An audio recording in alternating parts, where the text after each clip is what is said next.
Welcome everyone. I am Dr. Ashok Kumar Pandey, Dean of Academics at IIT Hyderabad. Usually my job is to look after the practices in curriculum design for upcoming skills and research methodology. However, today we will talk about some innovation in courses and education using AI, and with me we have a special guest, not just the guest but the integral part of IIT Hyderabad, Professor Desai. We are highly obliged and happy to have you here, and we will be talking about many academic innovation that is possible to do that you also started, which was the Fractal Academic. So, sir, the first question is, when you thought of starting Fractal Academics, was it just that you were looking at the concern of the attention of students, or it was you were seeing the technology or the changes that was upcoming? No, I think it was more evolutionary in nature. If you look at education, it has to go through an evolution and multiple things. So I got a lot of feedback from Professor Raj Reddy, one of the leaders, world leaders in AI at Carnegie Mellon. And also I looked at it that for almost nearly 50 years we have been teaching almost the same way. Is there something we do differently?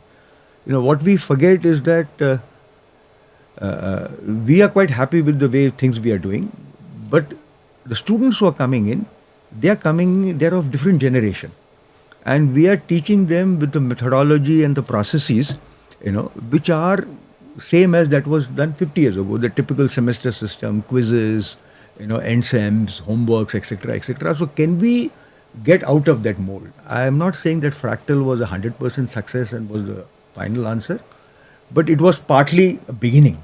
And I think a lot more needs to be done. And today, if you look at it, I am really happy because even in the US and some institutions in the country are talking, except they use a different word. They talk about micro credits, or sometimes the word is micro credential. Okay. So that is the phrase. If you do Google, for example, and look at, in the age of AI, how should the education be? So what they talk about is that, micro credentials would be the way to go about it in the age of AI. So in some sense, I'm very happy that we were ahead of time. Of course, we called it Fractal, okay, and that came partly from earlier when we used to call it fractional credit, and that fractional credit we thought we'll compress it and call it Fractal out here. So it's an evolutionary in nature, and my hope is that you start looking at beyond Fractal. So what we did was good. It had its plus minuses. There was lots of things, and I must also thank the faculty at IIT Hyderabad and the students that by and large it was accepted. It took some amount of convincing, some amount of persuasion, but overall there was an acceptance. It was implemented, and I think it was reasonably well received. But we need to go beyond that now, because Fractal was started I forget the exact year, maybe 2016, 17 or something. Around that time frame. So it's almost 10 years old now, roughly, maybe a year here or there. I think it's time for us to go beyond that and think of it that, what next to be done? How can it be modified? Yeah. So, sir, when you look at this modification in Fractal, how do you see this AI impacting it? See, AI is going to make a huge impact. In fact, I think we have reached a stage that the way we teach, even in the fractal mode, maybe in 5 years, perhaps less, perhaps a little more, it will be outdated. It's not going to work. And I'll give an example. I mean, a personal thing. Way back when MIT started this thing called open courseware. This was, I think, in 2005 time frame, around that time. So, like, I teach signal processing, and the father of signal processing in education and all is Alan Oppenheim at MIT. He wrote a seminal book also, Digital Signal Processing, which essentially all of us followed. And I used to ask my students, now Alan Oppenheim's lectures are available online. Yes. His course notes are available online. Right. The MIT was very open. They put their homework problems online with solutions. I said, everything is, why are you coming to my lectures? This is the discussion I used to have with my students at IIT Bombay, that why do you come out here? Okay. And it was a very difficult thing because students also felt that, look, why should I look at a professor who's teaching from a book written by Alan Oppenheim when I have access to Alan Oppenheim himself? Right. Though not first person, but at least in the virtual medium. And so what I did was I modified my teaching to some extent. I'm not saying it was 100% modification. I said I will go to the source from which idea came. For example, FFT, Alan Oppenheim had his own way of doing it, which is very efficient, very nice, But I said, no, this is something anyway you can read in the book and in his open courseware. I will go and teach you the original paper that was written by Cooley and Tukey at Bell Labs, who wrote the paper on FFT. Yeah. So let us, our lecture on FFT will be Cooley Tukey's paper, how he did it. Then other things you can pick it up. Now that was one way of saying that we go back to the history and can we look at how originally the human the people thought of it and how did they develop it. Because over the years a lot of simplifications have taken place, so it becomes very efficient in teaching it. If you read the language also in the original paper is very, very different than the language that we use out here. Right. So that is one thing to keep the students engaged. That, this is how someone, whatever, those days maybe, 30 years ago, now maybe 50, 60 years ago, maybe more, people thought of FFT. And FFT today is there in every walk of life. In your cell phones, and if you use a spectrometer in your lab, there is FFT in it. So it has become absolutely prevalent. Yeah. So, sir, what you are saying is now the focus of our job is to think about another level of teaching. It should not be only... So what you are saying is right. So AI is going to make everything redundant, what you are doing. Because today, the basic emphasis on delivering content. Okay, that's what a professor does. Fine, you explicate the content in a manner which is appealing and you give all the nuances in it. But all that is available in AI. Yeah.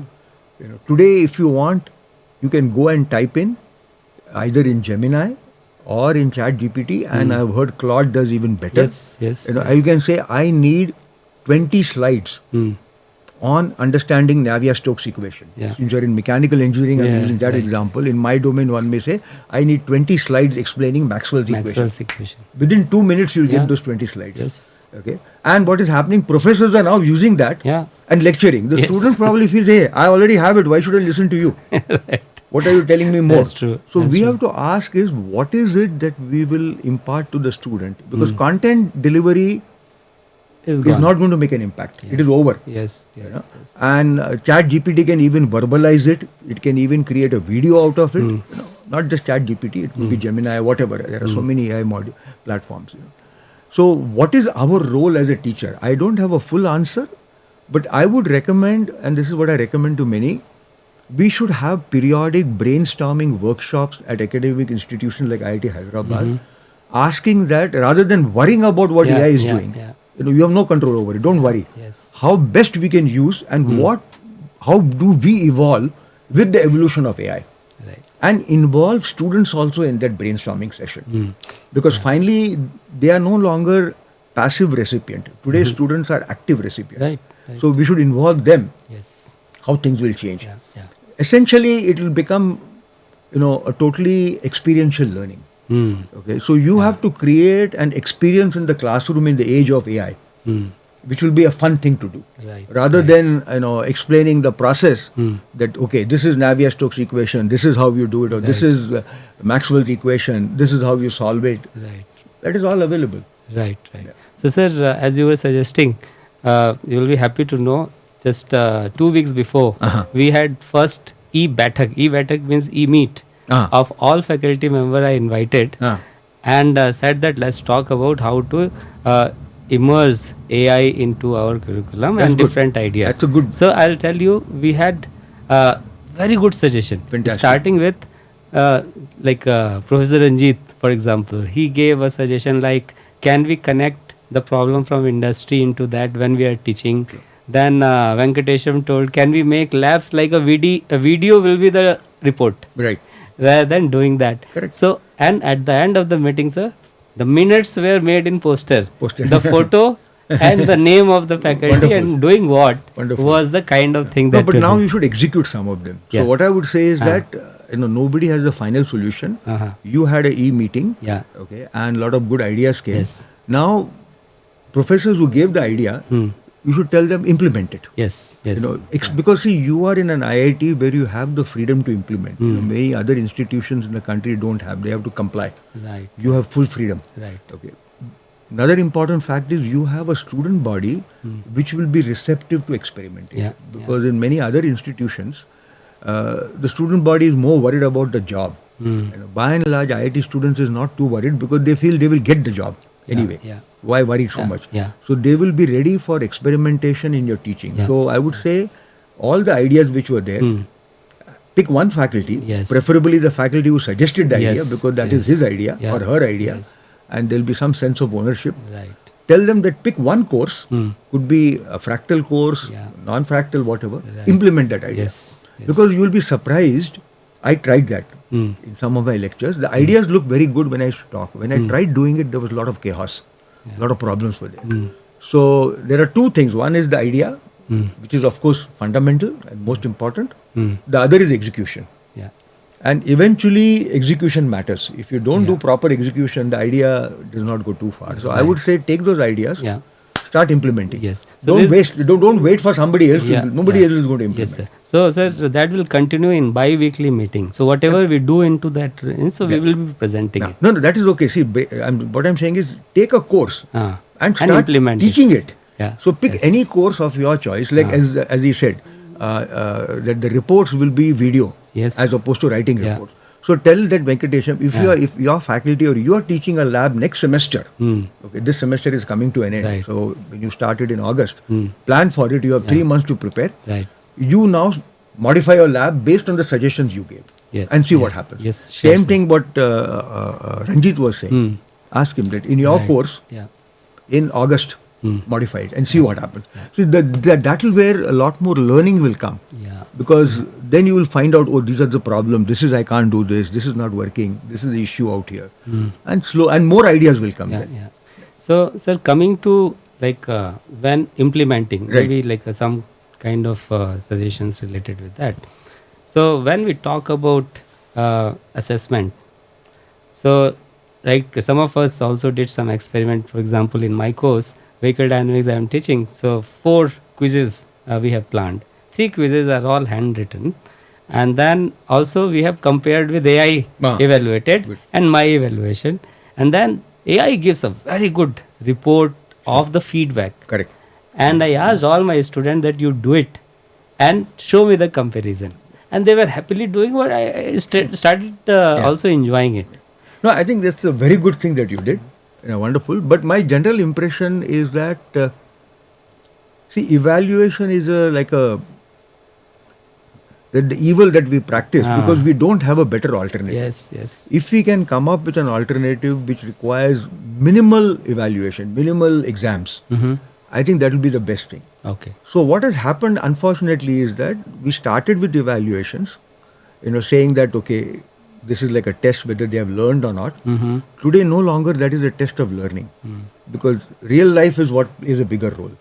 And real life is not appearing for mid-semester exams. It's a very different kind of a thing.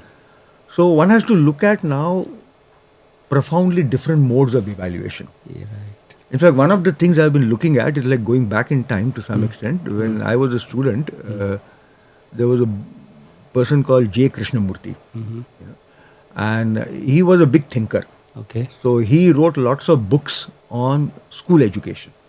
And some schools have implemented, very few. There is something called The School in Chennai. Okay.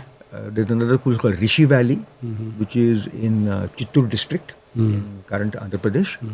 There's another one, I forget the name of that school, which is, I think, in Tamil Nadu, I think in Mahabalipuram area. Or maybe when you go from Chennai to Mahabalipuram, in that road somewhere it is there.